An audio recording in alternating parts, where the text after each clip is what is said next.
I have a pair of socks and I'm just preparing to lock the stitches so that I can Kitchener the toes closed.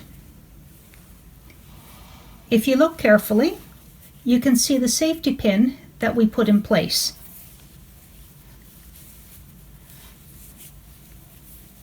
This one's black. It's a little more difficult to find, but there it is.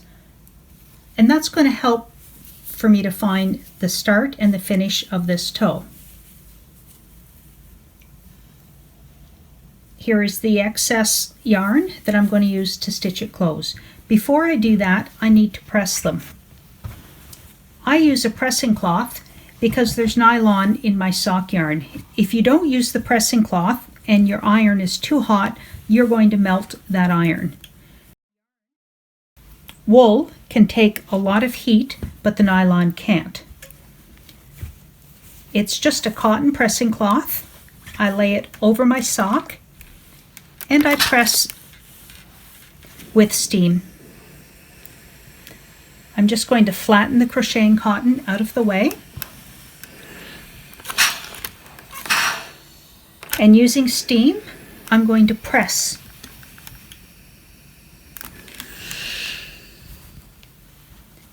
I'm going to turn the sock over and I'm going to do the same thing on the other side.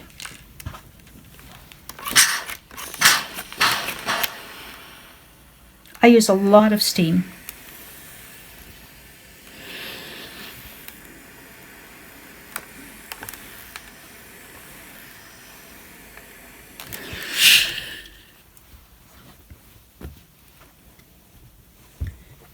This toe is now quite damp from all that steam.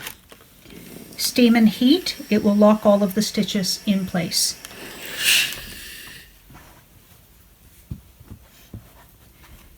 If you do it this way, you're going to end up with a little crease in the center.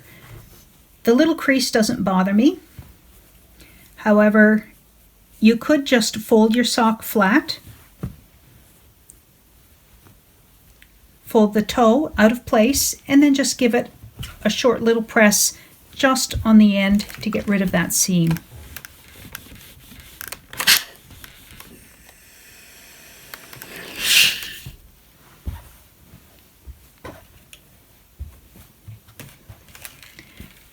This is a good reason for using metal markers on the corners instead of plastic or nylon. If you used plastic markers, you might end up melting them. So a little safety pin is just perfect for marking the beginning of the toe on either side. So again, I take my waste yarn, it's cotton, it does want to curl.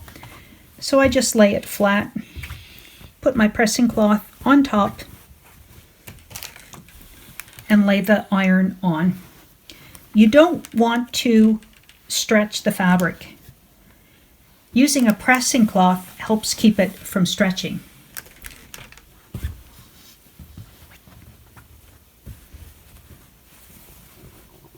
And now I'll do the other side. Lots of steam.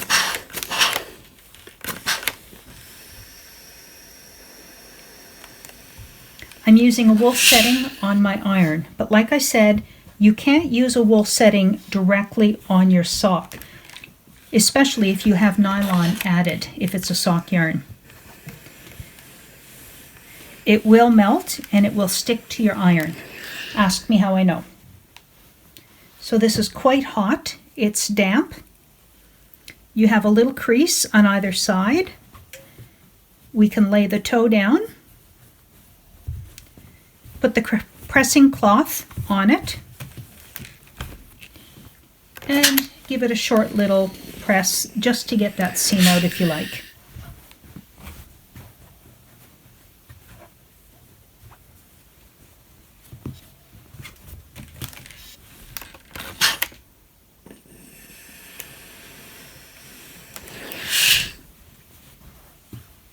So that's it. Those toes are well pressed, the stitches are locked in, and I'm going to let them sit overnight so that way they'll be nice and dry, and tomorrow we're going to Kitchener the toe closed and I'll show you how it's done.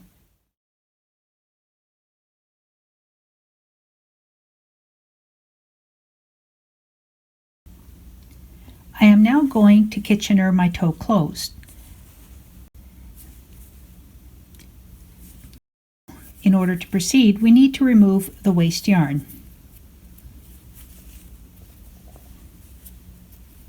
I find the end and I'm simply going to unravel it.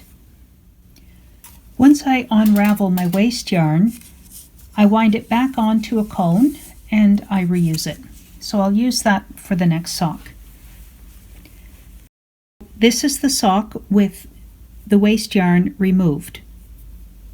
We have a tail where we cut it, and now it's much easier to see the little safety pins. I'm going to use this toe jack.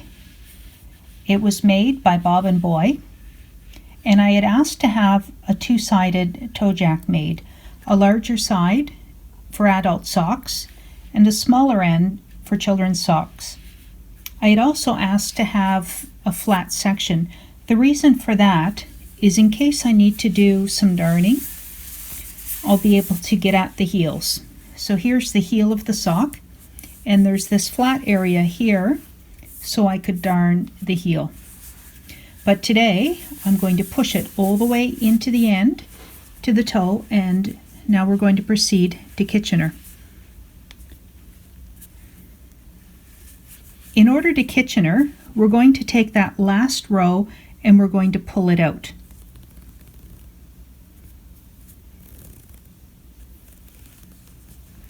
You want to be careful and watch for the pin. This is why we put the pins in place, so that we know exactly where we're going to start for the toe. I've reached the pin, and now I can remove it and proceed to start with my toe.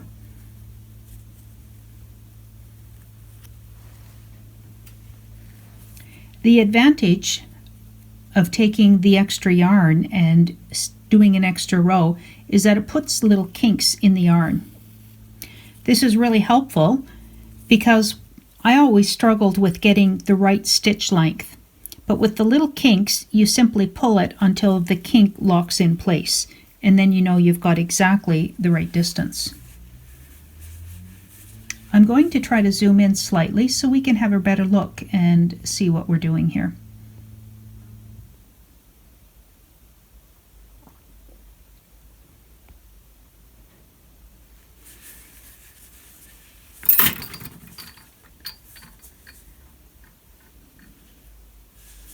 So this is where we're going to start.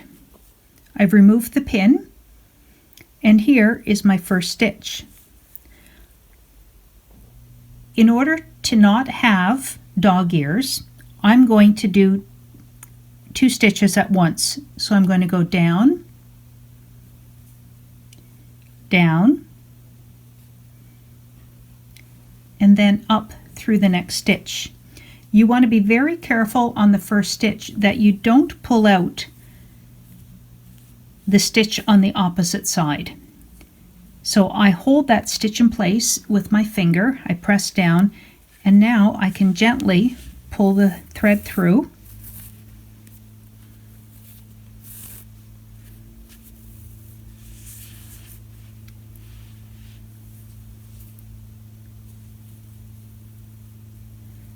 And proceed to do the other side.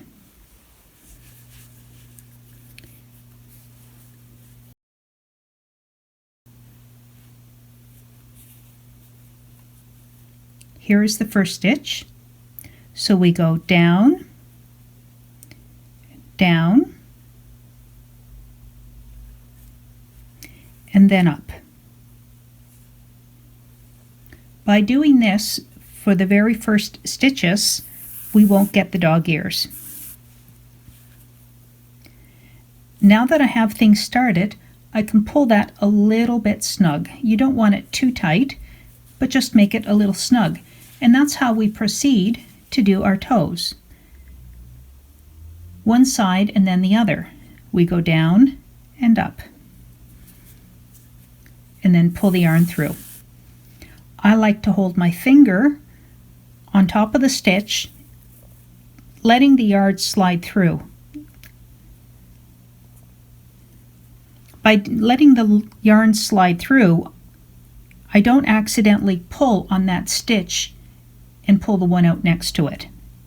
Over on this side, you can see where the yarn came out of the stitch. So we're going to go back into that one and out through the next one.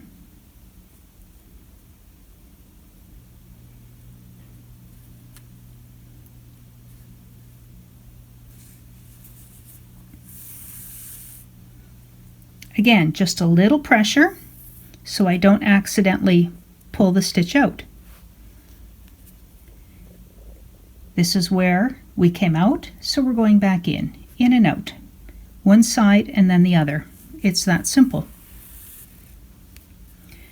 And you pull it tight enough, you'll feel it because it just sort of pops into place. That's what the steaming really helps with. I like to hold my stitching so that they're vertical. I find it's easy so I can get at both sides with the one hand. I don't think it would matter much if you were right-handed or left-handed. You'd be able to access either side quite easily by holding it vertically. And that's it. Once you get the hang of it, you can go pretty quick with the kitchen ring.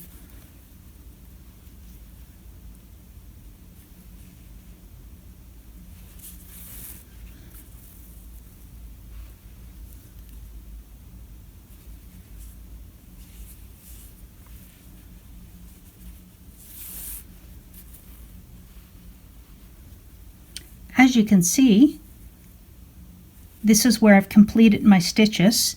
They're very smooth, they look identical, and here's the corner. No dog ears.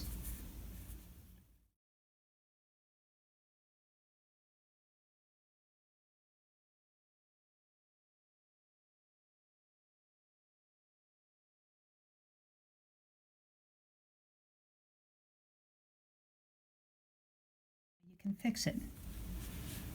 If you look closely, this stitch is intact and this one has pulled out. There's the bar. What you do to fix that is you put pressure on this stitch next to it so you don't accidentally pull it out. You grab a little latch tool, you go through the stitch, through the hole,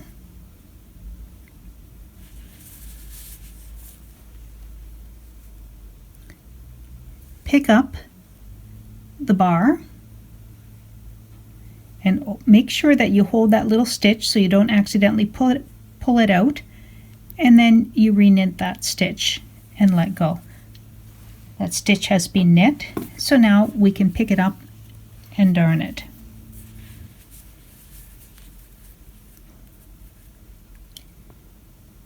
In through the one next to it. This is the one that we just re-knit, and now we can carry on.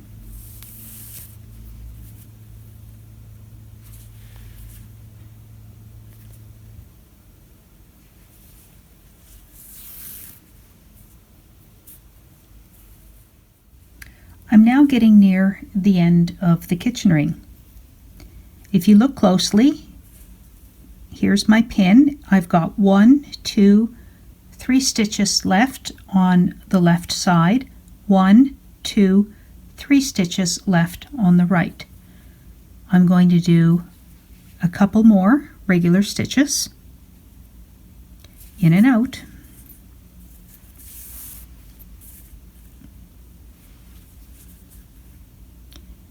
in and out,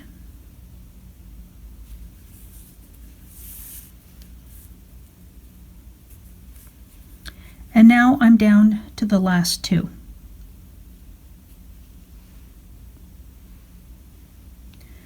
What we'll do at this point is we're going to go in, and now we're going to go out those last 2. I'm going to pick them both up.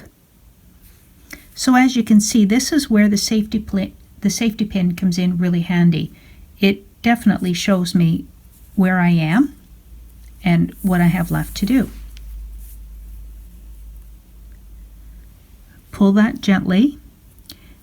You can open it up slightly with your fingers so you can find those stitches. If you look carefully, here's the one we came out of. So we go in, there's my stitch, so I'm going to go out, and then I'm picking up that last stitch at the same time. By knitting those last two stitches together, we won't have to worry about dog ears. Dog ears is what happens when you get a point. You can see how this is nice and rounded because we did those stitches together. If we did not do that, you would get a very sharp corner here, and some people refer to that as dog ears. So let's have a look out. Here's our toe. It's all Kitchenered. Looks fantastic. The tension is fairly even. If it's off a little bit, that'll come out in the wash. So this is how I finish. I take my needle and I go into that very last stitch that was on the other side. It may be a little difficult to see, but that's again where that little pin comes in handy. Right beside it, there's the stitch. Now what I'm going to do is I'm going to run the needle into the inside of the sock. I'm going to slip out my toe jack. I'm going to very carefully put my hand inside the sock and find that needle. I hang on to the needle, and now I'm going to pull my sock inside out. There's the needle. It went through that last stitch. I can now finish pulling it through the rest of the way. I now take my toe jack and I put it into the sock. Remember, now my sock is inside out. And this is where I finished off. I am not going to need this little safety pin anymore, so I can remove it. Now all I need to do is to get rid of the tail. I love the shape of this toe jack. You can see how it fits the sock very nicely. This sock was made on a 60 needle cylinder. So now we have to deal with the tail. I do not like knots in my socks, so what I'm going to do is just weave it in. You can do a couple of different things. You could either do a duplicate stitch, so you find a row of stitching and you just go in and out and you follow the way they were.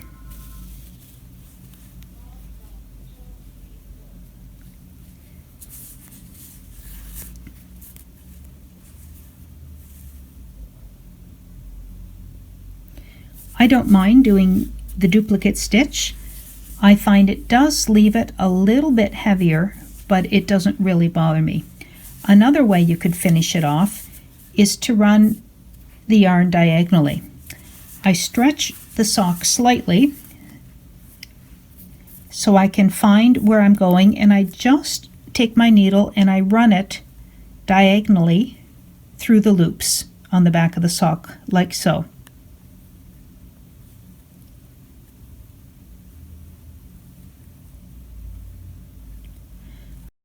Do about 6 or 7 of them. As you can see, I've run it through diagonal. I pull it, not too tight, and then I turn my sock around and I like to run it back one more time in the other direction. I use a blunt darning needle because I really don't like to split my yarn. I like it to just run through all the loops. And that's it. It runs through in the other direction.